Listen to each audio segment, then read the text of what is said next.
Kyiv की रात एक बार फिर धमाकों से दहल गई। रूस के ताबड़तोड़ मिसाइल और ड्रोन हमले में 13 लोगों की मौत हुई है, जबकि 40 से ज्यादा लोग घायल बताए जा रहे हैं। रूस ने एक साथ 168 ड्रोन और 44 मिसाइलें दागी हैं। यूक्रेन का दावा है कि उसने बड़ी संख्या में ड्रोन और क्रूज मिसाइलों को हवा में ही मार गिराया, लेकिन बैलिस्टिक मिसाइलों के खिलाफ उसकी एयर डिफेंस बेबस नजर आई। राष्ट्रपति जेलेंस्की ने भी साफ कहा है कि यूक्रेन के पास पर्याप्त बैलिस्टिक मिसाइल इंटरसेप्टर नहीं है और इसके लिए उसे पश्चिमी देशों पर निर्भर रहना पड़ता है। तो बड़ा सवाल यह है कि क्या यूक्रेन की एयर डिफेंस अब रूस के बड़े हमलों के सामने कमजोर पड़ रही है? क्या पश्चिमी देशों से मिलने वाली रक्षा मदद जरूरत के मुकाबले कम पड़ रही है? और सबसे बड़ा सवाल, क्या रूस ने यूक्रेन की कमजोर कड़ी पहचान ली है? तो देखिए, ये हमले हैं लगातार रुक नहीं रहे हैं और ऐसे में हम देख रहे हैं रूस और यूक्रेन की जंग आगे बढ़ते हुए दिखाई दे रही है। इस बीच एक और बड़ी खबर आपको बता दें, कीव पर रूसी मिसाइल ड्रोन अटैक। कीव पर रूसी मिसाइल ड्रोन अटैक हुआ है। ड्रोन अटैक में 13 लोगों की मौत की खबर है। रूसी हमले में 40 से ज्यादा लोग घायल हुए हैं। 168 ड्रोन और 44 मिसाइलों से रूस का ये बड़ा हमला हुआ है यूक्रेन पर। तो कीव पर रूसी मिसाइल ड्रोन अटैक किया गया है। ड्रोन अटैक में 13 लोगों की मौत की खबर सामने आ रही है। 168 ड्रोन से यह हमला किया गया और 44 मिसाइलों से रूस ने यह बड़ा हमला किया है। तो रूस की तरफ से कार्रवाई की गई है यूक्रेन पर, जिसमें 44 मिसाइलें दागी गई हैं। 168 ड्रोन से हमला किया गया है।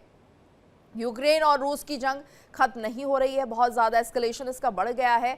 अब ये मानिए कि यहाँ पर जो बड़ा नुकसान देखने को मिला है, क्योंकि जिस तरह से पिछले दिनों हमने देखा यूक्रेन ने 800 ड्रोन से रूस पर हमला किया था और काउंटर करते हुए अब कहीं ना कहीं रूस की तरफ से भी पलटवार सामने आया है। और इसी पर आज हम चर्चा भी करने जा रहे हैं। हमारे साथ मेहमानों का खास पैनल जुड़ चुका है। हमारे साथ डॉक्टर अजिताभ सिंह जी जुड़े हुए, विदेश मामलों के जानकार हैं। Retired group captain UK Devnath ji जुड़े हैं, रक्षा विशेषज्ञ हैं। मनोज कुमार जी जुड़े हुए हैं, भू राजनीतिक विशेषज्ञ हैं। आप सभी का बहुत बहुत स्वागत है। और सबसे पहला सवाल मैं group captain UK Devnath sir से लेना चाहूंगी। देवनाथ सर, आपसे हम समझना चाहेंगे, ये जो रूस यूक्रेन की जंग है, एस्केलेशन बढ़ता हुआ दिखाई दे रहा है और ऐसे में अब जिस तरह से रूस ने काउंटर किया है यूक्रेन के 800 ड्रोन वाले हमले को, तो क्या माना जाए अभी कितना बड़ा नुकसान रूस की तरफ से यूक्रेन को देखने को मिल सकता है? हालांकि 13 मौतों की जानकारी यहाँ पर आ रही है। गीतू जी, सबसे बड़ी बात है कि इस युद्ध में अब उभय पक्ष जो है एक दूसरे पर जो हमले कर रहा है, इन हमलों से सिर्फ एक दूसरे को कमजोर किया जा सकता है, जीता नहीं जा सकता है। जब भी दुश्मन के ऊपर कोई हमला किया जाता है, हथियार का इस्तेमाल होता है, तो उसका एक ध्येय होता है, लक्ष्य होता है। तो रशिया ने जैसे अभी कीव पर ये हमला किया, इससे जाहिर बात है कुछ नुकसान तो जमीन पर हुआ है, जान माल की भी क्षति पहुंची है। कीव में जो पॉलिटिकल सिस्टम है वो थोड़ा हिला हुआ है। राष्ट्रपति जेलेंस्की ने अपने पूर्व डिफेंस मिनिस्टर को त्याग पत्र देने के लिए बाध्य कर दिया। सड़कों पर भी कुछ लोग आए हैं जो कि जेलेंस्की के खिलाफ नारे लगा रहे हैं। कुछ लोग जो पूर्व डिफेंस मिनिस्टर को सपोर्ट करते थे, वो दबाव डाल रहे हैं कि पहले वाले डिफेंस मिनिस्टर को वापस लाया जाए। यानी रशिया के इन हमलों से यूक्रेन के अंदर खलबली तो मची है, लेकिन यूक्रेन क्या युद्ध हार रहा है? ऐसा नहीं लग रहा है जी। बिल्कुल। और हमारे साथ डॉक्टर अजिताभ सिंह जी भी जुड़े हुए हैं। अजिताभ सर, क्योंकि देखिए जिस तरह का माहौल इस वक्त बना हुआ है, रूस यूक्रेन जंग आगे बढ़ती हुई हमें दिखाई दे रही है। बीच में हमने देखा था थोड़ी शांति थी और एक दो ड्रोन से अटैक होते रहे, लेकिन अब जिस तरह से ये जंग आगे बढ़ रही है और हम देख रहे हैं यूक्रेन काफी मजबूत स्थिति में अपने आप को जताने की कोशिश कर रहा है। 800 ड्रोन से हमले किए गए हैं, इसके पीछे की वजह क्या है? क्या अब जिस तरह से, माफ कीजिए, यूक्रेन ने जो रूस पर हमले किए 800 ड्रोन से, तो यूक्रेन को यहाँ पर क्या सपोर्ट मिल रहा है? कहां से मदद मिल रही है? कहां से हथियार मिल रहे हैं? देखिए गीतू जी, एक तरफ तो यूक्रेन ने अपने आप को नो डाउट इस 4.5 साल के युद्ध में अपना प्रोडक्शन बढ़ाया है और अपनी क्षमता को और उन्नत किया है, टेक्नोलॉजिकली काफी डेवलप किया है। खास करके ड्रोन टेक्नोलॉजी की अगर बात की जाए तो आज के डेट में यूक्रेन दुनिया में एक सबसे अच्छे ड्रोन प्रोड्यूसर के रूप में उभरा है। और ये वॉर में कहते हैं ना कि आपदा में एक अवसर, तो वो अवसर को उसने यूज किया है, लेकिन उसकी तबाही बर्बादी भी कम नहीं हुई है। आज के डेट में रूस लगभग 5% यूक्रेन का एरिया जो है वो कवर करता है। तो ये अब आगे बढ़ने की कोशिश ऑब्वियसली रूस की है कि वो ज्यादा से ज्यादा डैमेज करे और यूक्रेन के एरिया को कवर करे।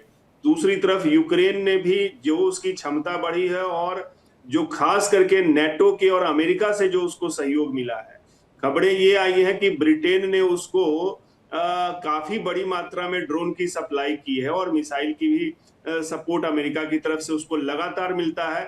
ब्रिटेन का तो आप देख लीजिए, उसके नए जो प्रधानमंत्री ने पिछले महीने पदभार ग्रहण किया, उसके बाद उनकी पहली ऑफिशियल विजिट जो प्राइम मिनिस्टर बनने के बाद थी, वो कीव की थी। तो इससे आप देख लीजिए ब्रिटेन कितना बड़ा साझेदार या सपोर्टर है यूक्रेन का, और निश्चित रूप से अमेरिका की साथ तो पूरी तरह से है। तो अमेरिका और ब्रिटेन और जो कह लीजिए यूरोप के अन्य देश हैं, इनका सहयोग बहुत बड़ा है, और ये सहयोग सिर्फ टेक्नोलॉजी में ही नहीं है, वहां से जो ग्रांट्स मिलता है, मिलिट्री ग्रांट्स जो मिल रहा है, यूरोप के देश अमेरिका सबसे आगे है। अमेरिका लगभग 73 अरब डॉलर मिलिट्री ग्रांट्स के रूप में यूक्रेन को दे रखा है। वैसे ही ब्रिटेन ने दे रखा है, जर्मनी ने दे रखा है, और छोटे छोटे देश जो नॉर्वे जैसे देश हैं, स्वीडन है, वो भी बहुत, पोलैंड है, ये सारे भी इसको कीव को बहुत ज्यादा मदद कर रहे हैं। तो उसका असर है कि यूक्रेन आज रसिया के बहुत ही स्ट्रेटेजिक जो एरियाज हैं, खास करके उसके मिलिट्री इंडस्ट्रियल प्लेसेज जो हैं, और जो उसका स्टोरेज है कह लीजिए ऑयल का, उस पे अटैक कर रहा है, और इससे रूस को बहुत डैमेज देने की उसने कोशिश की है। लेकिन इसका अब उलट असर यूरोप पे भी दिख रहा है और दुनिया पे भी इसका असर इस सेंस में दिख रहा है कि जिस तरह से ऑयल ठिकानों पे यूक्रेन ने अटैक किया है हाल के दिनों में बहुत ज्यादा, उससे यूरोप में और एशिया में जो ऑयल की सप्लाई है रूस से, वो कहीं ना कहीं बाधित हुआ है। सप्लाई चेन टूटने से अब उससे पेट्रोल और कह लीजिए ऑयल की जो सप्लाई है, रॉ मटेरियल, वो कम होने से ऑयल प्राइस बढ़ने के भी खतरे हो गए।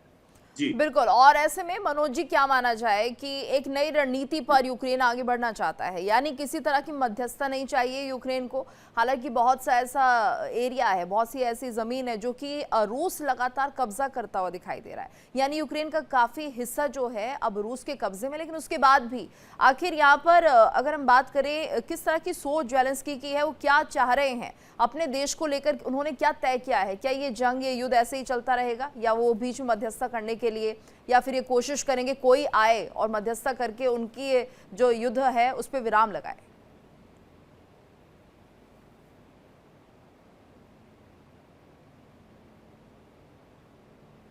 ऐसा लग रहा है कि अब धीरे धीरे जो वार जो है, जिस तरह से ड्रोन जो है रेजिडेंशियल एरिया में भी जो अटैक हुआ, लगभग 30 रेजिडेंशियल एरिया में, उसमें स्कूल भी बोला जा रहा है, और एक बच्चों का जो एक हॉस्पिटल था, किचन गार्डन था, इस जगह पे जो है हमला होना, ये दुर्भाग्य की बात है।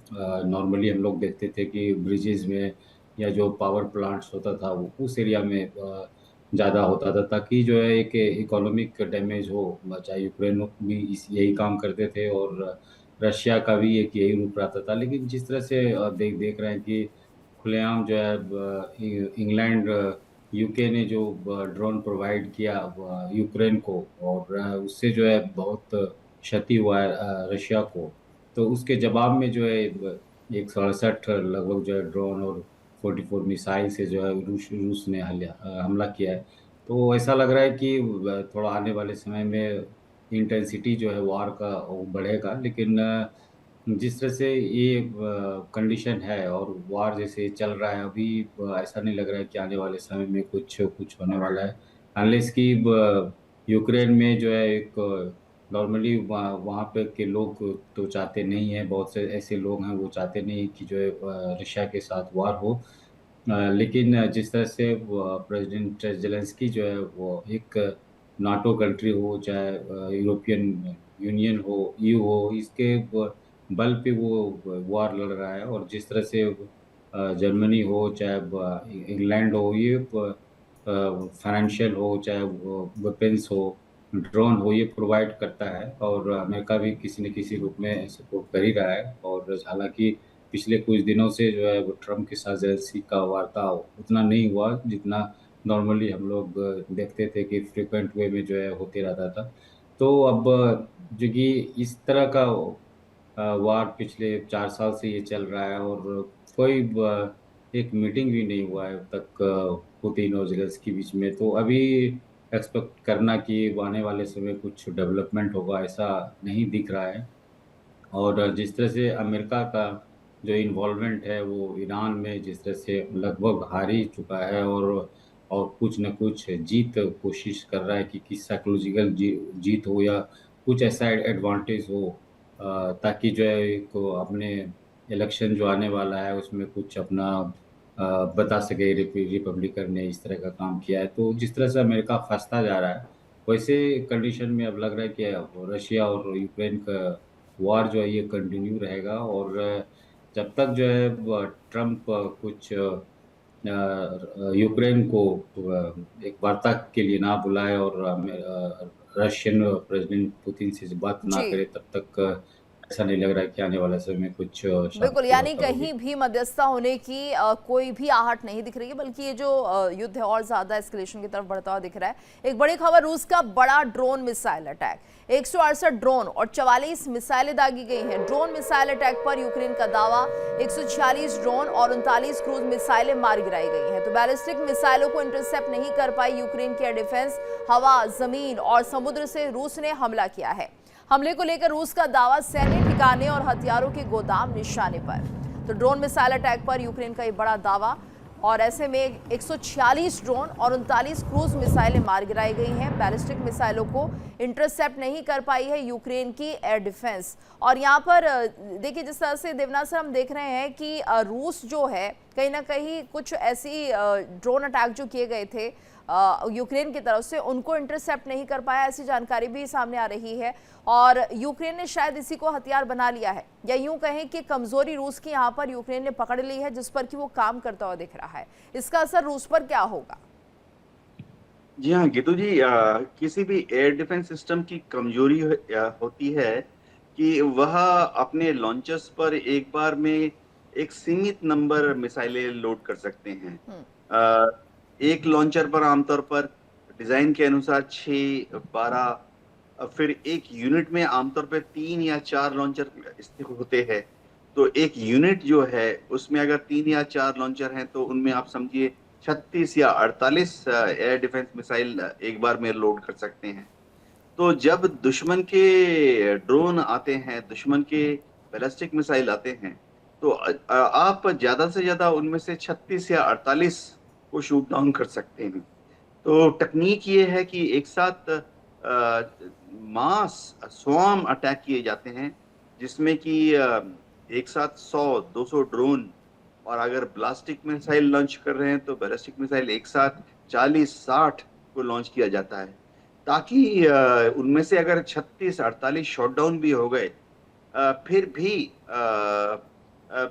बचे कुचे 6, 8, 12 टारगेट तक पहुंच जाते हैं। इस तरह के स्वार्म अटैक का इस्तेमाल करके किसी भी एयर डिफेंस सिस्टम को हराना या ओवरवेल्म कर देना, सैचुरेट कर देना, एक बहुत ही स्टैंडर्ड टैक्टिकल चालाकी की जा रही है। तो दिक्कत क्या आती है बता देता हूं कि कई बार ऐसा होता है कि जो ड्रोन लॉन्च किए हैं उनकी कीमत महज 10,000 या 20,000 डॉलर है, लेकिन जो इंटरसेप्टर मिसाइल उस पर दागी जा रही है उसकी कीमत 1 लाख 10 लाख डॉलर है। तो ये जो मिसाइल दागी जाती है उसकी कीमत तो ड्रोन के मुकाबले 100 गुना ज्यादा है। तो कोई भी देश असीमित नंबर इंटरसेप्टर मिसाइलें दाग नहीं सकता है। जी बिल्कुल, और ऐसे में क्योंकि जिस तरह से हम देख रहे हैं कि रूस की तरफ से भी कार्रवाई तो की जा रही है, और कहीं ऐसा तो नहीं अजीताभ सर कि रूस अब ओवर कॉन्फिडेंस में था कि यूक्रेन किसी भी तरह से हम पर इतना बड़ा हमला नहीं कर सकता है। वहीं दूसरी तरफ से यूक्रेन की तरफ से ये गुहार लगाई जा रही थी, रिक्वेस्ट की जा रही थी, जो कि हम खबरों में पढ़ रहे थे कि यहाँ पर रूस से कहा जा रहा है कि इंफ्रास्ट्रक्चर को निशाना ना बनाया जाए, स्कूलों को बचाया जाए, और ये तमाम तरह की जो लॉजिस्टिक की खबरें भी सामने आई कि लॉजिस्टिक पर निशाना ना बनाया जाए रूस की तरफ से। लेकिन यूक्रेन यहाँ पर एक तरह से तो यूं कहिए कि रहम की भीख सा मांगता हुआ नजर आया पिछले कुछ दिनों में, और अब जिस तरह से उसने वार किया है तो कहीं वो एक तरह से समय तो नहीं ले रहा था कि ठीक है पहले मैं अपने आप को बचाता हूँ, ये अटैक करता हूँ 700-800 ड्रोन से, और उसके बाद अब रूस के पास क्या रास्ता बचा है। जिस तरह से यहाँ पे बताया जा रहा है, देवनाथ सर भी कह रहे हैं कि देखिए ड्रोन का जो काउंटर है वो मिसाइल से किया जा रहा है, जो कि काफी भारी पड़ रहा है। देखिए, रूस का गीतू जी जो लेटेस्ट अटैक है, इतने बड़े पैमाने पे जो अटैक किया है रूस ने, ये यूक्रेन के अटैक के बाद की है। यूक्रेन अभी पिछले दिनों बहुत बड़ी मात्रा में उसने अटैक किया रूस पे, और उसमें पहली दफा कह लीजिए ब्रिटेन से बना हुआ ड्रोन का उसने यूज किया, और उससे 900 किलोमीटर अंदर तक रूस में मार की है। और बहुत सारे उसके इंडस्ट्रियल मिलिट्री ठिकाने को तो नष्ट किया ही किया, उसके कुछ आप कह लीजिए जो तेल के भंडार थे उस पे भी उसने अटैक किया। और जेलेंस्की ने खुद घोषणा की है कि 40 दिन का वो एक स्पेशल कैंपेन रूस के अगेंस्ट चलाने के लिए अब शुरू कर रहे हैं। तो ये उसी का परिणाम है कि एक तरफ उन्होंने कैंपेन की घोषणा की, और वो घोषणा इसलिए की कि ब्रिटेन से उसको बहुत बड़ी मदद मिली है। ब्रिटेन अभी तक जो अभी खबरें हैं, जून तक उस ब्रिटेन ने 18 अरब डॉलर की सहायता मिलिट्री असिस्टेंट के रूप में यूक्रेन को दी है। और पहली दफा ब्रिटेन के दो जो कह लीजिए हथियार मैन्युफैक्चरर हैं, उनके ड्रोन वहां रूस के अटैक में मिले गए। और इसमें क्षति की बात है तो 35 अरब पाउंड की क्षति इस लास्ट वीक के जो अटैक हुए हैं यूक्रेन द्वारा, उसमें रूस के अंदर हुई है। और सिविलियन एरियाज भी उस पे निशाना बनाए गए हैं, ऐसा नहीं है कि वो सिर्फ मिलिट्री ठिकानों पे अटैक किया है। तो टिट फॉर टैट वाली नीति रूस ने अपना रखी है। एक तरफ Ukraine thanks to support from कह लीजिए आप यूरोप के देश और अमेरिका से उसको जो मिल रहा है, उसकी वजह से वो रूस के बहुत अंदर तक जाके मार कर रहा है, 900 किलोमीटर जैसा मैंने बताया। उसके जवाब में अभी रूस ने अटैक किया है, और रूस का अटैक भी बहुत कारगर इसलिए हो पा रहा है क्योंकि यूक्रेन के पास इंटरसेप्टर जो कह लिए, खास करके जो एयर डिफेंस सिस्टम है, वो उसके पास पर्याप्त मात्रा में नहीं है। यूक्रेन बार बार अमेरिका से गुहार लगा रहा है कि उसको सप्लाई किया जाए इंटरसेप्टर, खास करके पैट्रियोट मिसाइल की भी उसने काफी मांग कर रखी है, लेकिन अमेरिका उसको उतनी पर्याप्त दे नहीं पा रहा। हालांकि अमेरिका ने खबरें यहां तक आई हैं कि कई जगह से, जैसे साउथ ईस्ट एशिया के लीजिए, चाइना के आसपास जो कोरिया में, जापान में, वहां जो डिप्लॉयड थे, या और कई अन्य जगहों पे जो अमेरिका ने डिप्लॉय कर रहे थे, वहां से उसने शिफ्ट करके यूक्रेन को सपोर्ट करने की कोशिश की है, बचाने की कोशिश की है। लेकिन रूस अपनी तरफ से पूरी क्षमता के साथ अटैक कर रहा है, और दोनों का यही है कि अगर वो निगोशिएटिंग टेबल पे जाए, अगर सीज फायर की बात हो, तो दोनों अपनी बढ़त के साथ जाए। और निगोशिएशन अभी तो फिलहाल होता दिख नहीं रहा है गीतू जी।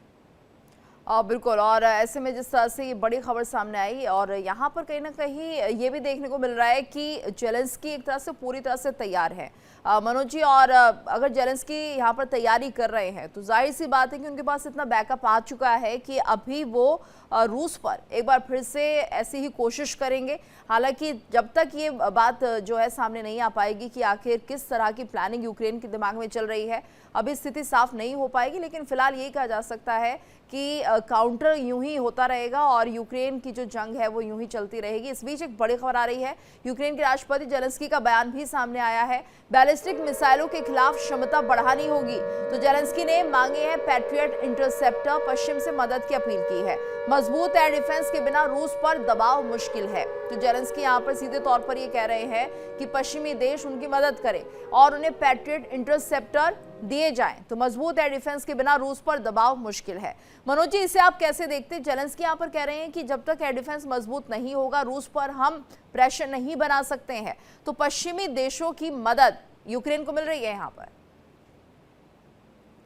ऐसा लग रहा है कि ये वॉर जो है ये उधार का चल रहा है। जिस तरह से हम लोग देख ही रहे हैं कि शुरू से ही जो है यूक्रेन जो है यूरोपियन नेशन से, नाटो कंट्री से जो है उधार के रूप में वेपन्स ले रहा है, मिसाइल ले रहा है। वो तो स्वाभाविक है कि ये वॉर जो है सिर्फ सामने यूक्रेन आ रहा है, लेकिन अल्टीमेटली जो ये वॉर जो लड़ रहा है वो यूरोपियन कंट्रीज लड़ रहा है, नाटो कंट्रीज लड़ रहा है। जिस तरह से शुरू से हिस्टोरिकल वे में भी अगर हम लोग देखते हैं तो नॉर्मली रशिया का जो संबंध यूरोपियन कंट्री से वो एडवर्स रहा है, और अमेरिका का भी रहा है, क्योंकि ऑलरेडी एक पावर था रशिया।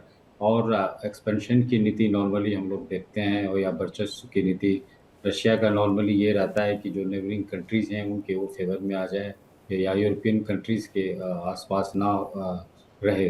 तो इसीलिए जो है ये युद्ध हम लोग को इतना दिन से देख रहे हैं, और ये कंटिन्यू रहेगा। और इससे यूरोपियन कंट्रीज़ के लिए भी एक खतरा रहता है कि रशिया अगर उसके बाउंड्री में अगर आ जाता है, चाहे पोलैंड वाला एरिया हो, तो उनको लगता है कि अब हमको रशिया परेशान कर सकता है। तो ये कि सिर्फ मुखौटा है यूक्रेन, और एक्चुअल में तो ये वॉर जो है वो यूरोपियन कंट्रीज लड़ रहा है। तो स्वाभाविक है कि जिस तरह से हम लोग देख रहे हैं कि फ्रीक्वेंट विजिट्स जो है ज़ेलेंस्की का जो है यूरोपियन कंट्रीज़ में होते रहता है, प्राइम मिनिस्टर से मिलते रहते हैं, और किस तरह से स्ट्रेटजी और बढ़ाया जाए और फंडिंग और कितना किया जाए, ताकि जो है यूक्रेन के लोगों पे जो एक बर्डन हो, इकोनॉमिक बर्डन हो या जो क्षति हो, वो बहुत कम से कम हो, और ये वार जो है वो कंटिन्यू रहे। और जिस तरह से ये रेजिडेंशियल एरिया में और जो हो रहा है यूक्रेन में, हम लोगों ने पिछले 2-3 इंसिडेंट्स में ऐसा देखा कि जो ड्रोन है रशिया का, वो रेजिडेंशियल एरिया में भी वो आ रहा है। इससे जो है थोड़ा सा दबाव ज़रूर और ज़्यादा यूक्रेन पे दबाव बनेगा। वहीं जो है यूक्रेन का ये प्रायोरिटी रहता है कि जो ज़्यादा से ज़्यादा जो है एनर्जी प्लांट हो या कोई इंफ्रास्ट्रक्चर एरिया हो जहाँ पे इकोनॉमिक वे में जो है रशिया को कैसे और ज़्यादा कमज़ोर किया जाए, ताकि ये युद्ध जो है वो बैलेंस बना रहे। लेकिन जिस तरह से हम लोग देख रहे हैं कि नॉर्थ कोरिया के साथ रशिया का संबंध रहा है, और सैनिक हो चाहे इक्विपमेंट्स हो, रशिया नॉर्थ कोरिया में वो शेयर होते रहता है। वही चाइना ऑलरेडी पीछे से है। और रशिया के लिए एक चैलेंज ये भी है कि ईरान और अमेरिका में जिस तरह से वार हो रहा है और एडवांटेज स्थिति में ईरान है, तो ईरान को भी जो है रशिया सप्लाई कर रहा है वेपन्स इनडायरेक्ट वे में। तो ऐसा लग रहा है कि सभी कंट्रीज जो है टू फ्रंट पे अभी वॉर वर्ल्ड में चल रहा है कि बिल्कुल, और कुल रशिया मिलाकर तीसरे विश्व युद्ध की आहट भी अब आने लगी है। बने रहिएगा हमारे साथ। एक बड़ी खबर, मोबिलाइजेशन पर जेलेंस्की का बड़ा बयान सामने आया है। सेना में लामबंदी का तरीका मानवीय हो तो सैन्य संगठन में बदलाव की जरूरत है। मोबिलाइजेशन पर जेलेंस्की की दो टूक। जेलेंस्की बोले, सिस्टम व्यवस्थित हो, सेना में संगठनात्मक मुद्दे सुलझाने पर जोर रहे। जेलेंस्की ने ये बड़ी बातें कही हैं, और ऐसे में क्या कुछ कहा है सुनाते हैं आपको। Все, що стосується мобілізації та контрактів, все, що стосується ротації наших воїнів, потрібні реальні рішення, реальні пропозиції. Дуже очікую системної спільної роботи на цьому напрямку Збройних сил, Міністерства оборони. और इस बीच आपको बता दें, मिडिल ईस्ट में तनाव की तस्वीर एक बार फिर बेहद गंभीर नजर आ रही है। दक्षिणी लेबनान से लेकर अरब सागर और यमन तक लगातार ऐसे घटनाक्रम सामने आ रहे हैं जो पूरे क्षेत्र में बढ़ती सैन्य हलचल की ओर इशारा कर रहे हैं। दक्षिणी लेबनान में इजरायल के एयर स्ट्राइक से जोरदार धमाके हुए। अली अल ताहिर की पहाड़ियों पर ताबड़तोड़ हमलों के बाद इलाके में तनाव और बढ़ गया है। इसी बीच अमेरिकी राष्ट्रपति डोनाल्ड ट्रंप ने परमाणु हथियारों को लेकर बेहद सख्त बयान दिया है। ट्रंप ने कहा, हमारे पास कोई और रास्ता नहीं था, और दावा किया कि वो ऐसा 100 बार और करते। उनका कहना है कि ईरान के पास परमाणु हथियार नहीं हो सकते। उधर ईरान के खिलाफ 9 महीने के ऑपरेशन के बाद अमेरिकी aircraft carrier USS Abraham Lincoln middle east से रवाना हो गया है। हालांकि अमेरिकी सैन्य गतिविधियां पूरी तरह थमती नजर नहीं आ रही हैं। सेंटकॉम ने मिडिल ईस्ट के आसमान में F-16 फाइटर जेट्स की रिफ्यूलिंग का वीडियो भी जारी किया है। और वहीं जिस तरह से हालात बने हुए हैं, अब देखना होगा कि आखिर आने वाले समय में क्या कुछ तस्वीर बदलती हुई दिखाई देती है। इस बीच एक बड़ी खबर, दक्षिणी लेबनान में जोरदार धमाकों से दहशत का माहौल बना हुआ है। दक्षिणी लेबनान में इजरायली एयर स्ट्राइक, अली अल ताहिर की पहाड़ियों पर ताबड़तोड़ हमले। इजरायली हमलों से रात में दिन जैसा नजारा। तो दक्षिणी लेबनान में इजरायली एयर स्ट्राइक की गई है, जोरदार हमले किए गए हैं, धमाकों की आवाज चारों तरफ से आ रही थी। दक्षिणी लेबनान में इजरायली एयर स्ट्राइक, अली अल ताहिर की पहाड़ियों पर ताबड़तोड़ हमले किए गए। इजरायली हमलों से रात में दिन जैसा नजारा देखने को मिला। तो लेबनान पर लगातार हमले हो रहे हैं, और ऐसे में देखना होगा कि इजरायल कब ये हमले रोकेगा। यहाँ पर क्या माना जाए डॉक्टर अजिताभ सर कि जिस तरह से हमले हो रहे हैं इजरायल की तरफ से, क्या कभी ऐसा देखने को मिल सकता है कि ये हमले कम पड़े? क्योंकि लेबनान के साथ अभी भी इजरायल की जो बात है वो पूरी होती हुई नजर नहीं आ रही। हालांकि अमेरिका तक दोनों देश पहुंचे थे, लेकिन वहां पर किसी तरह की मध्यस्थता संधि नहीं हुई है। देखिए गीतू जी, ये वॉर बढ़ता ही दिख रहा है, क्योंकि अगर इजराइल की बात की जाए तो वो अपनी एग्जिस्टेंस की लड़ाई लड़ रहा है। उसके प्रधानमंत्री खुद कह रहे हैं कि हम अपने अस्तित्व की लड़ाई लड़ रहे हैं, इसलिए वहां अगर अमेरिका बीच में भी रहेगा, जरूरत पड़ी तो इजराइल आउट ऑफ वे जाके अटैक करेगा। और इसी का परिणाम हम देख रहे हैं कि लेबनान में जो ताबड़तोड़ उसके हमले हो रहे हैं इजराइल के, वो यही दिखा रहा है कि वो हिजबुल्लाह को किसी भी हद तक जाने के लिए तैयार है, हिजबुल्लाह को खत्म करने के लिए। और चूंकि इजराइल, देखिए अभी 27 अक्टूबर को वहां इलेक्शन होने वाला है और वो वहां के प्रधानमंत्री नेतन्याहू के लिए बहुत क्रिटिकल है। इजराइल की जनता चाहती है कि पूरी तरह से जो प्रॉक्सीज हैं ईरान के, उसको खत्म किया जाए, खास करके हमास और हिजबुल्लाह जो हैं दोनों फ्रंट पे। और इसीलिए चूंकि इलेक्शन में ये एक बड़ा मुद्दा है और जनता वहां चाहती है कि इसको खत्म किया जाए, तो इलेक्शन को देखते हुए नेतन्याहू अमेरिका की भी बात मानने को तैयार नहीं है और ये अटैक पर अटैक चालू है। जबकि अमेरिका ने कोशिश की, एक तरफ देखिए रोम में कई राउंड की मीटिंग भी चली हिजबुल्लाह के साथ और इजराइल और लेबनान के बीच में कि किसी तरह से हिजबुल्लाह को कंट्रोल किया जाए, और कहीं ना कहीं सहमति बनी कि हिजबुल्लाह पूरी तरह से डिसआर्म होगा, उसको डिसआर्म लेबनान की आर्मी करेगी और तब इजराइल वहां के एरिया को खाली करेगा। लेकिन ना वो डिसआर्मिंग हुई है, ना वो इजराइल में कह लीजिए कि हिजबुल्लाह एक तरह से हथियार जमा करने के लिए तैयार है और उसकी वजह से इजराइल भी रुकने को तैयार नहीं है। और चूंकि हिजबुल्लाह की तरफ से अटैक छोटे मोटे होते रहते हैं, उसका परिणाम है कि इजराइल और ज्यादा बढ़ चढ़ के अटैक कर रहा है और उसकी कोशिश है कि ज्यादा से ज्यादा जो बफर सिक्योरिटी जोन बनाने की उसकी कवायद है, ऑलरेडी वो 10% के लगभग बना चुका था, तो वो चाहता है कि उसको मेंटेन रखा जाए और हिजबुल्लाह को बढ़ने नहीं दी जाए। इसी का परिणाम देख रहे हैं कि इतना ज्यादा अटैक लगातार इजराइल लेबनान पे कर रहा है। बिल्कुल, और ऐसे में अब देखना होगा क्योंकि देवनाथ सर, यहाँ पर जो हालात बने हुए हैं, इजराइल अभी किसी की मानने को तैयार नहीं है। यहाँ पर ट्रंप ने भी इजराइल को, यानी कि जिस तरह से नेतन्याहू को समझाने की कोशिश की, लेकिन वो अभी ऐसा लग रहा है सुनने के मूड में नहीं है। क्योंकि अगर हम देखें तो इजराइल में कहीं ना कहीं इलेक्शंस भी आने हैं और यहाँ पर एक तरह से नेतन्याहू के सामने भी एक चुनौती है, किस तरह से अपने लोगों के बीच उन्हें अपना वर्चस्व कायम रखना है। गीतू जी, जो इजराइल के इलेक्शन है अक्टूबर के महीने में है, उसमें नेतन्याहू अपना एक स्ट्रॉन्ग मैन इमेज प्रोजेक्ट करना चाहते हैं जी। नेतन्याहू की हमेशा कोशिश ये रही है कि इजराइल के जो लोग हैं वो भविष्य में भी याद रखें कि एक समय था जब एक महान नेता नेतन्याहू थे जिन्होंने ज्यूज के दुश्मनों को पछाड़ दिया। तो वो इलेक्शन में जब जाएंगे तो इसी इमेज के साथ जाएंगे। उनकी लिकुड पार्टी का बहुत ज्यादा सपोर्ट नहीं है। वैसे मैं बता दूं, उनके नेसेट में 120 सीटें हैं, उनकी जो पार्लियामेंट है, तो सरकार चलाने के लिए 60 सीटें होनी चाहिए। लिकुड पार्टी के पास, नेतन्याहू की जो पार्टी है, महज 32 या 38 सीटें हैं। बाकी जो सीटें हैं वो एक्सट्रीम राइट विंग छोटी छोटी ज्यूज पार्टी हैं, जिनके किसी के 3 सदस्य हैं, किसी के 6 सदस्य हैं। तो इनकी मदद से नेतन्याहू अपनी सरकार इतने सालों से चला रहे हैं। अब ये एक्सट्रीम राइट विंग ज्यूज जो हैं पार्टियां हैं, इनका एक ही मकसद है कि लगातार किस तरह से इजराइल को युद्ध में रखा जाए, ज्यूज को युद्ध में रखा जाए।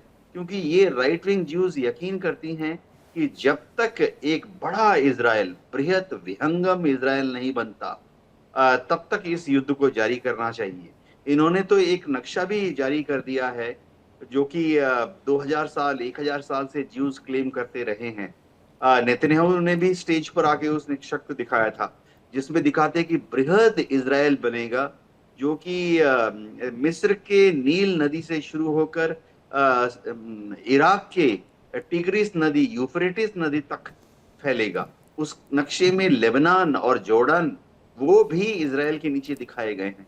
तो ऐसे right wing, extreme violent right wing Jews political parties को नेतन्याहू कंट्रोल में नहीं ला पा रहे हैं। तो उन्हें युद्ध के लिए विवश भी होना पड़ता है और दिखाना पड़ता है कि वो खुद भी बहुत भयंकर लड़ाके हैं। रैम्बो इमेज अपनी बरकरार रखना चाहते हैं। जी बिल्कुल। और ऐसे में देखिए जिस तरह से कहीं ना कहीं इजराइल के लिए इस वक्त जो समय है वो ऐसा है कि अपने आप को उन्हें साबित करना है, और हम देख रहे हैं कि कई फ्रंट्स पर इजराइल लड़ता हुआ दिखाई दे रहा है। मिडिल ईस्ट में एक तरह से जो अशांति बनी हुई है, क्योंकि हमने देखा मनोज जी तुर्की को लेकर भी जो बात सामने आ रही थी इजराइल की तरफ से, वहाँ पर भी एक तरह से सख्त रुख जो है इजराइल का दिख रहा है, और सीरिया पर जो हमले किए हैं। तो ये कुल मिलाकर ऐसा माना जा रहा है कि इजराइल अपनी स्थिति को बहुत ज़्यादा मजबूत दिखाने की कोशिश कर रहा है।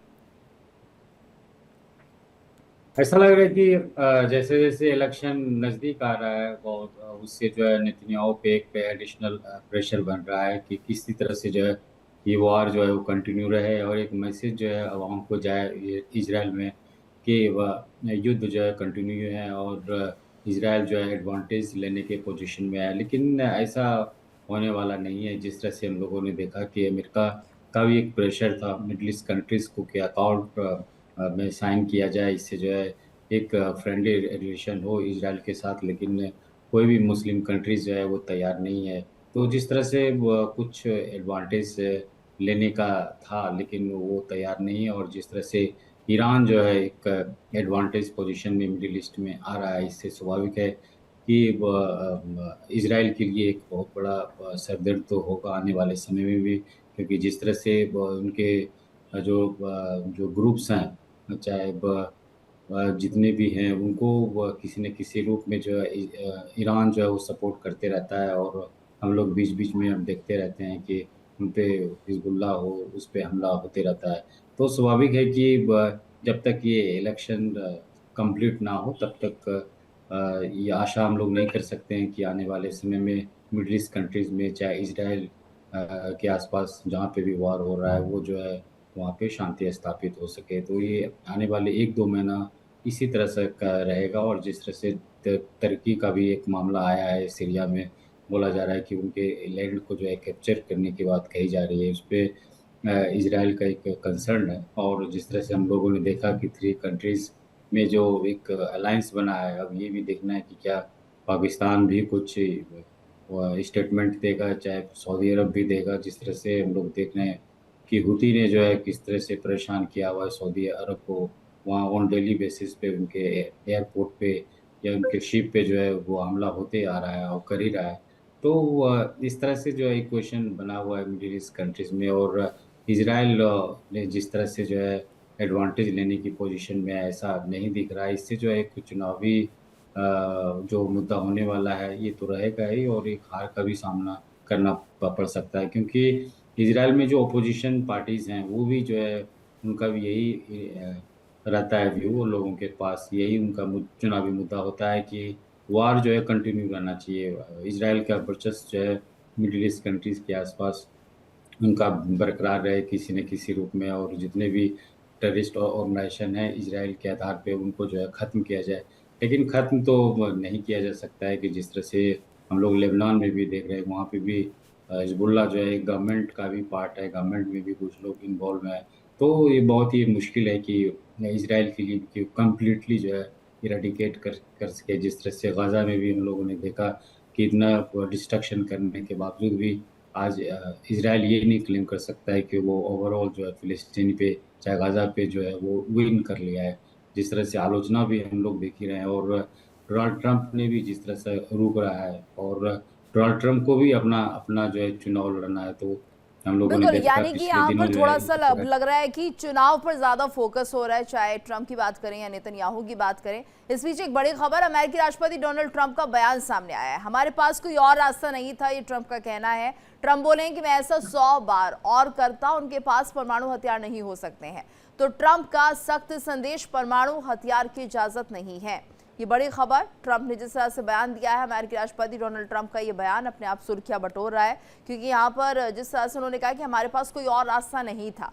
तो ट्रंप यहाँ पर बोले हैं कि मैं ऐसा 100 बार और करता, उनके पास परमाणु हथियार नहीं हो सकते हैं। ट्रंप का सख्त संदेश ये जो है देखने को मिल रहा है, परमाणु हथियार की इजाजत नहीं दे सकते हैं। तो ईरान को लेकर अपना रुख यहाँ पर साफ कर रहे हैं ट्रंप कि अगर ईरान कोशिश करता परमाणु हथियारों को बनाने की तो 100 बार भी वो ऐसा ही करते और ऐसा ही फैसला लेते। क्या कुछ कहा है, सुनाते हैं आपको।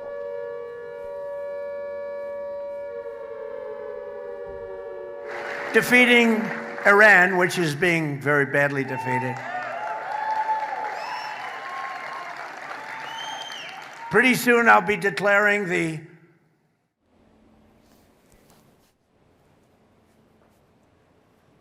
तो देखिए यहाँ पर ट्रंप बिल्कुल साफ और स्पष्ट शब्दों में ये कह रहे हैं कि अगर ईरान की तरफ से परमाणु हथियार बनाने की कोशिश बार बार होती तो मैं बार बार उन पर अटैक करता। यहाँ पर देवनाथ सर क्या समझें, अभी ट्रंप बड़े बड़े बयान तो दे रहे हैं लेकिन कुछ कर नहीं पा रहे हैं, और दूसरा ये स्ट्रेट ऑफ हॉर्मुज़ उनके गले की फांस बन चुका है। तो यहाँ पर क्या ट्रंप फेल हो गए हैं, उनकी रणनीति असरदार नहीं रही, या किस तरीके से उन्होंने सोचा था, क्या ये वेनेजुएला नहीं बन पाया, उन्होंने इतना लंबा युद्ध नहीं सोचा होगा कभी ईरान के साथ? जी हाँ, हुआ ये कि जब ट्रंप राष्ट्रपति बने पिछले साल फरवरी में, तो जैसे कि नियम होता है, ट्रेडिशंस है कि राष्ट्रपति बनते ही अमेरिका में जितने अलग अलग मंत्रालय हैं, बड़े बड़े डिपार्टमेंट हैं, उनके हेड आके राष्ट्रपति को ब्रीफिंग देते हैं। तो पिछले साल फरवरी, मार्च, अप्रैल में वहाँ माहौल ऐसा था कि CIA के top brass, army, navy, air force के टॉप ब्रास, उनके जो डिफेंस सेक्रेटरी हैं वो सब ने, विदेश विभाग जो उनका स्टेट डिपार्टमेंट है उसके जो लीडर हैं, सब आके ब्रीफिंग करते हैं। तो उस ये ब्रीफिंग 3 महीने 4 महीने चलती है। उस ब्रीफिंग के दौरान ट्रंप ने क्या किया कि जो ऐसा ब्रीफ दे रहे थे जो ट्रंप सुनना चाहते थे, यानी ईरान न्यूक्लियर बॉम्ब बना रहा है, बहुत जल्दी ईरान न्यूक्लियर बॉम्ब इजराइल पर गिराने वाला है, इन सब लोगों को तो ट्रंप ने रखा अपने मंत्रालय में या अपने डिपार्टमेंट में। और जिसने ऐसी रिपोर्ट दी कि ईरान जो है वो ऐसी रिपोर्ट दी जो ट्रंप नहीं सुनना चाहते थे। मैं पिछले साल मई जून की बात कर रहा हूँ। ट्रंप नहीं सुनना चाहते थे कि ईरान न्यूक्लियर बॉम्ब नहीं बना रहा है। ट्रंप नहीं सुनना चाहते थे कि ईरान को मिलिट्री कार्रवाई करा के हराना असंभव है। ट्रंप नहीं सुनना चाहते थे कि ईरान स्ट्रेट ऑफ हॉर्मुज़ बंद कर देगा, दुनिया भर में दिक्कतें हो जाएंगी। तो इन सबको ट्रंप ने रिजाइन करा दिया, या उनको फायर कर दिया, या उनको उनके पद से शिफ्ट करके गैर जरूरी पदों पर भेज दिया। तो अब हो ये रहा है कि पिछले 1 साल से ट्रंप के आसपास जितने एडवाइजर हैं वो ट्रंप को वही कहते हैं, वही एडवाइस करते हैं कंसल्टेशन के दौरान जो ट्रंप सुनना चाहते हैं। तो चापालूसी वाले सरकार उन्होंने गठन किया हुआ है। तो किसी की हिम्मत नहीं है ट्रंप को ये कहना कि अमेरिका की आर्मी, नेवी, एयरफोर्स इस युद्ध को जीत नहीं सकती। कोई भी ट्रंप को नहीं बताना चाहता है। सब बोलते हैं हाँ सर, बस थोड़ा सा और कोशिश करेंगे और बहुत जल्दी ईरान को घुटने पे ले आएंगे। और ट्रंप जो है बहुत प्रसन्न हो जाते हैं कि जैसा वो सोचते हैं उनके एडवाइजर भी वैसा ही सोचते हैं। ट्रंप अपने को मनोमन दिल ही दिल में महान समझते हैं कि मैं कितना बड़ा स्ट्रेटेजिस्ट हूँ। अब उनका ये कहना है कि 100 बार ऐसा ही करते, 100 बार का करने का उनको कोई मौका देने वाला नहीं है। उनका आखिरी मौका ईरान पर बम गिराने का 8 अप्रैल पर खत्म हो गया है। अब ट्रंप के पास इतना ज्यादा सपोर्ट नहीं है। उनकी पेंटागन भी बगावत पर तो नहीं आई है, लेकिन पेंटागन में एक भी जनरल, एक भी एडमिरल की इच्छा नहीं है कि और बॉम्ब्स गिराए जाएं ईरान पर। मजबूरी में गिराते हैं, मजबूरी में टोमाहोक मिसाइल फायर करते हैं जब ऊपर से हुक्म आते हैं। जी बिल्कुल। और ऐसे में क्योंकि देखिए अजिताभ सर, यहाँ पर ट्रंप की सोच के अकॉर्डिंग तो उस हिसाब से कुछ हुआ नहीं है, लेकिन हाँ वो जो इलेक्शन में जीतने के सपने देख रहे हैं, क्या ये वाकई पूरे हो पाएंगे, ऐसा लग रहा है? देखिए, जो अभी ग्राउंड रिपोर्ट है उससे तो नहीं लग रहा है, क्योंकि अमेरिका में जनता को जिस तरह से इन्होंने बरगलाया और इलेक्शन के मैनिफेस्टो में जो इन्होंने प्रोमिसेस किए राष्ट्रपति ट्रंप ने, उसमें से कोई भी पूरा होता नहीं दिख रहा। Make America great again, America में महंगाई बढ़ी है, अमेरिका को युद्ध में न ले जाने की बात की थी, अमेरिका युद्ध में बुरी तरह से फंसा हुआ है।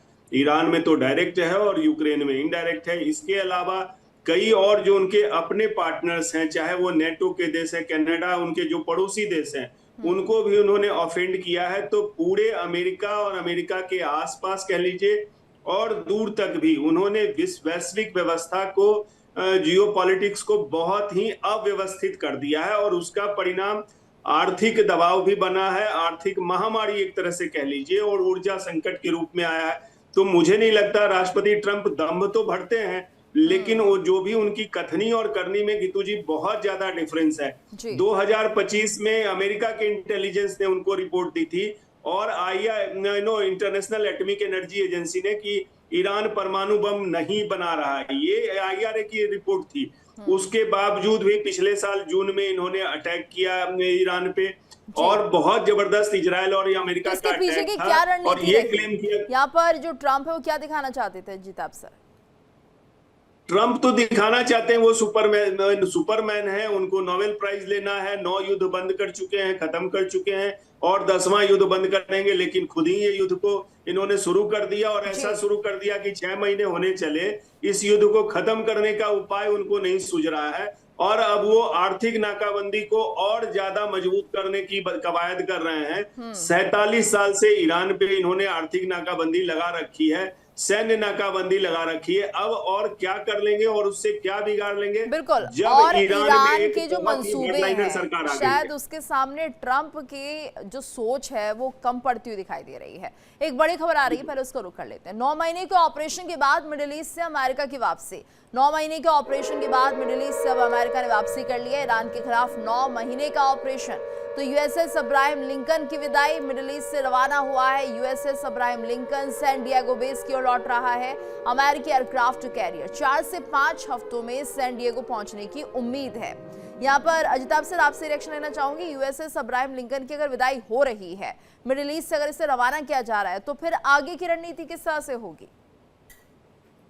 देखिए, वो तो कह रहे हैं कि जॉर्ज वाशिंगटन, इनका दूसरा जो युद्धपोत है, वो ऑलरेडी चल चुका है वियतनाम से, और चूंकि अब बहुत सारी खबरें आई कि अब्राहम लिंकन में जो भी सैनिक और नाविक हैं वो त्रस्त हैं, हाइजीन की समस्या है, मारपीट की भी खबरें आई, कुछ सुसाइड की भी खबरें आई।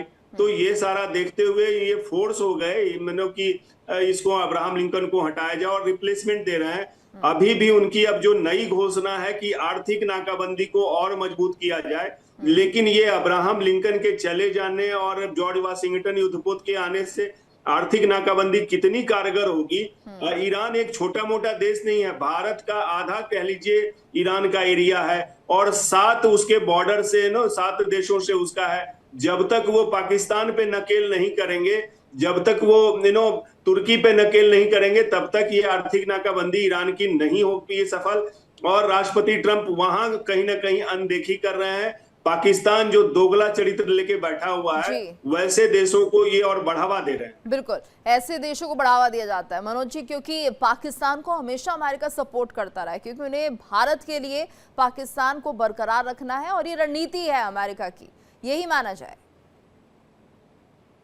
सही बात है। शुरू से ही हम लोगों ने देखा है कि अमेरिका का ये रुख रहता है कि कोई अगर बिग कंट्री हो तो उनके आसपास के छोटे से कंट्री को अपने और आकर्षित करने के लिए उसको तरह तरह का इकोनॉमिक बेनिफिट हो, चाहे वेपन्स के रूप में हो, वो करते आए हैं। और इसीलिए हम लोग ये देख रहे हैं कि मिडिल ईस्ट कंट्री समझ गया है कि अमेरिका के रुख को, इसलिए इतने प्रेशर के बावजूद भी उन्होंने अब्राहम अकॉर्ड पे जो है दबाव के बावजूद भी कोई साइन नहीं कर रहा है। ईरान और ओमान के बीच में हम लोग देख रहे हैं कि डील हो रहा है कि किस तरह से जो है शिप जो है क्रॉस करे। तो इसमें अमेरिका का कितना प्रेशर आने के बावजूद भी ओबामा जो है वो तैयार नहीं। तो स्वाभाविक है कि अब जिस तरह से युद्ध ये फंसता जा रहा है और इकोनॉमिक सैंक्शंस भी, ऐसा नहीं लग रहा है कि अमेरिका को कुछ एक जीत का रास्ता दे पाएगा, क्योंकि सभी कंट्रीज का एक इंडिपेंडेंट व्यू होता है, इकोनॉमिक रिलेशन होता है, सामरिक रिलेशन होता है, पड़ोसी देश होने के कारण भी उनका एक डिफरेंट रिलेशनशिप होता है। तो ऐसा नहीं लग रहा है कि सैंक्शन लगाने के बावजूद भी है जितने भी मिडिल ईस्ट कंट्रीज हैं या इंडिया हो, चाहे और भी बांग्लादेश हो, नेपाल हो, वो अपना इंटरेस्ट जरूर देखेगा। ऐसा तो नहीं कि अमेरिका सभी कंट्रीज को, जितने भी उनके साथ ईरान के साथ रिलेशनशिप है, सबको जो है फंड देना शुरू कर देगा। तो ऐसा तो होने वाला नहीं है। सिर्फ दबाव से जो है आप रिलेशनशिप किसी और दूसरे कंट्री का आप डिक्टेट नहीं कर सकते हैं। तो ऐसा लग रहा है कि आने वाले समय में जो है इसमें भी जो है अमेरिका का ये हार हो सकता है, और और जिस तरह से एक ये भी बातचीत चल रही है कि बैक चैनल भी टॉक हो रहा है अमेरिका और ईरान के बीच में। आज भी जो है प्रेसिडेंट ईरान का एक मैसेज आया है कि अगर हम बातचीत कर रहे हैं इसका मतलब ये नहीं है कि मैं सरेंडर कर रहा हूँ अमेरिका के सामने। तो जिस तरह से अब ईरान का एक एलिमेंट या जो अप्रोच रहा है अब तक का बहुत ही अप्रिशिएबल रहा है कि वो बिल्कुल, और ज़्यादा वो ईरान बढ़ाना इतनी नहीं चाह रहा आसानी है। से अमेरिका के सामने झुकने वाला नहीं है, देवनाथ सर, यही माना जाए। और ईरान ने अपनी पूरी रणनीति तैयार कर ली है। 2029 तक बात ना करने की बात भी कही जा रही है, और कैसे उस वक्त तक यहाँ पर ईरान की तरफ से रणनीति बनाई जाएगी, स्ट्रेट ऑफ हॉर्मुज को लेकर क्या होगा, ये भी मुझे लगता है ईरान ने साफ तौर पर स्पष्ट कर दिया है कि देखिए यहाँ पर टोल तो लगेगा ही, टोल वसूला जाएगा उन देशों से। यानी अपनी दादागिरी मनमाने तरीके से यहाँ पर चलाई जा रही है ईरान की तरफ से, और अमेरिका कुछ कर नहीं पा रहा है, यही हम कह सकते हैं। हाँ गीतू जी, अब ईरान की स्ट्रेटेजी ये है कि अगर वो इस युद्ध को नहीं हारता है, यानी अमेरिका की फौज अगर तेहरान तक नहीं पहुंचती है, तो फिर ये ईरान की जीत है। और फिलहाल जमीनी हकीकत ये है कि अमेरिका की फौज कभी भी किसी भी तरीके से अगले 1 साल तक या 2 साल में तेहरान तक नहीं पहुंचेगी। तो तेहरान अपनी डेफिनेशन के हिसाब से जीत रहा है। क्या अगले 1 साल या 2 साल में तेहरान के अंदर ही कोई विद्रोह हो जाएगा और कोई दूसरी सरकार खड़ी हो जाएगी? इसके बारे में कयास लगाए जा रहे हैं। अमेरिका, CIA, मोसाद कोशिश कर रही है, लेकिन अभी तक उनको कोई सफलता नहीं मिली है। जी बिल्कुल, और ऐसे में अब कोशिश है यहाँ पर ट्रंप की कि एक और रणनीति के साथ कहीं ना कहीं ईरान को घेरा जाए, लेकिन कितना सफल यहाँ पर अमेरिका होगा ये देखना होगा। क्योंकि अजताब सर, अगर पेंटागन की सहमति भी नहीं है, थोड़ी सी नाराजगी वहां पर भी दिखाई दे रही है। कुछ खबरें ऐसे में निकल कर आई, क्योंकि एक रिपोर्ट जो सामने आती है कि पेंटागन के पास उतने हथियार नहीं है, अमेरिका के पास उतने हथियार नहीं है जिससे कि वो ईरान में इस युद्ध को और ज्यादा आगे बढ़ा सके। हालांकि कहा यह भी जा रहा था कि ये वेस्टेज ऑफ वेपन्स है, जिस तरह से ईरान पर दबाव बनाने की कोशिश, और ईरान झुकता हुआ नजर नहीं आ रहा है। स्ट्रेट ऑफ हॉर्मुज को लेकर अमेरिका कहीं ना कहीं फंसा हुआ नजर आया। दूसरा ये कि मनमाने तरीके से अभी भी जो टोल है वो वसूला जा रहा है ईरान की तरफ से, जिसे जाना है, यानी जो शिप्स यहाँ से गुजर रहे हैं वो उस टोल को देकर आगे बढ़ रहे हैं, और अमेरिका यहाँ पर भी कुछ नहीं कर पा रहा है। जी निश्चित रूप से अमेरिका के, आपने पेंटागन की बात की तो युद्ध मंत्रालय तो कह चुका है, और खास करके उसके जो बड़े बड़े कमांडर्स हैं, चाहे वो chairman of chief of joint staff की बात करें या सेंट्रल कमांड के जो हेड हैं एडमिरल डनकिन, इन सबों ने कहा है अमेरिका को कि इनके पास खास करके जो एयर डिफेंस सिस्टम कह लीजिए, इंटरसेप्टर कह लीजिए, उसकी काफी कमी है, इनके मिसाइल कम हो गए हैं। ऐसे में ये ना अपने आप को बचाने की स्थिति में है, जो अमेरिकन कह लीजिए फौज है उस एरिया में, मिडिल ईस्ट में, वो ना बचाने की स्थिति में है, ना ये अपने खाड़ी के देशों को बचाने की स्थिति में है, और अटैक की भी जो क्षमता इनकी कहीं ना कहीं कम हुई है, क्योंकि ये लगातार लगभग 6 महीने से युद्ध चल रहा है। और इसके अलावा अमेरिका ने इतना अपना पर फैला रखा है, इसको जापान, साउथ कोरिया उधर भी देखनी है, इसको ताइवान को भी बचाने की इसने ले रखी है, और यूक्रेन में भी ये सपोर्ट कर रहा है। तो इसके पास निश्चित रूप से हथियारों की कमी हुई है, और ये उसका पेंटागन भी कह रहा है। फिर भी राष्ट्रपति ट्रंप मानने को तैयार है नहीं है, लेकिन ये मुझे लगता है एक रणनीति के तहत ही इन्होंने अभी युद्ध को बीच में रोका है, यानी कोई ना कोई रणनीति तो बनाई होगी अमेरिका ने। सर, इस पर हम चर्चा करेंगे। एक बड़ी खबर आ रही है, मिडिल ईस्ट के आसमान में अमेरिकी एयरफोर्स की ताकत दिखाई दी। सेंटकॉम का बड़ा ऑपरेशन, हवा में F-16 की रिफ्यूलिंग, हवा में ईंधन भरते हुए अमेरिकी फाइटर जेट्स दिख रहे हैं। तो KC-135 स्ट्रेटो टैंकर ने F-16 फाइटर जेट में ईंधन भरा है। KC-46 पेगासस की भी हवा में रिफ्यूलिंग हुई है।